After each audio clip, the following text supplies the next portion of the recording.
હવે વાત ગરમીની, તો એપ્રિલ મહિનાની અંદર અંગ તજારથી ગરમી પડશે અને પારો 42 ડિગ્રી સુધી પણ પહોંચી શકે છે। ગઈકાલે પણ જો રાજકોટની વાત કરીએ તો આખરે 42.1 ડિગ્રી તાપમાન નોંધાયું હતું। આજે પણ તાપમાન 42 ડિગ્રી પહોંચે તેવી શક્યતા છે। એ સિવાય કચ્છ, સુરેન્દ્રનગર અને આણંદમાં 41 ડિગ્રી સુધી તાપમાન પહોંચી શકે છે। એ ઉપરાંત બનાસકાંઠામાં પણ તાપમાનનો પારો 41 ડિગ્રી સુધી પહોંચી શકે છે। અમદાવાદ, ગાંધીનગર અને વડોદરામાં 40 ડિગ્રીને પાર જઈ શકે છે તાપમાન।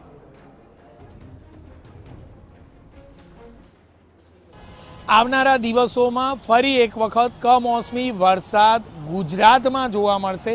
હવામાન ખાતાએ આગાહી કરી છે કે અમદાવાદમાં કેટલેક અંશે ગરમીના પ્રમાણમાં વધારો થશે, પરંતુ સાથે જોઈએ તો 13 થી 16 એપ્રિલ દરમિયાન સામાન્ય વરસાદની પણ આગાહી કરવામાં આવી છે, જેમાં સુરત, નવસારી, વલસાડ, ગીર સોમનાથ અને કચ્છમાં છૂટાછવાયા હળવા વરસાદી ઝાપટા પડશે તે પ્રકારની આગાહી કરવામાં આવી છે। આ ઉપરાંત જોઈએ તો 14 થી 15 એપ્રિલના સમય દરમિયાન દાહોદ, છોટા ઉદેપુર, નર્મદા, કચ્છ સહિતના વિસ્તારોમાં સામાન્ય વરસાદની આગાહી પણ કરવામાં આવી છે।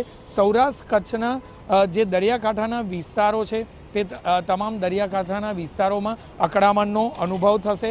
સાથે જ આ તમામ વિસ્તારોની આજુબાજુના જિલ્લાઓમાં વાદળછાયું વાતાવરણ પણ રહેશે તે પ્રકારની આગાહી હવામાન ખાતા દ્વારા કરાઈ છે।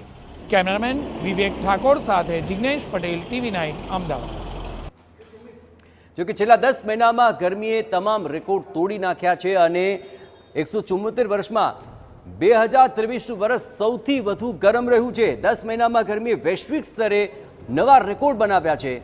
માર્ચ મહિનો સૌથી વધુ ગરમ રહ્યો અને ઝડપથી વધતી આ ગરમી પાછળ અલ નીનોની અસર સૌથી મોટું પરિબળ છે।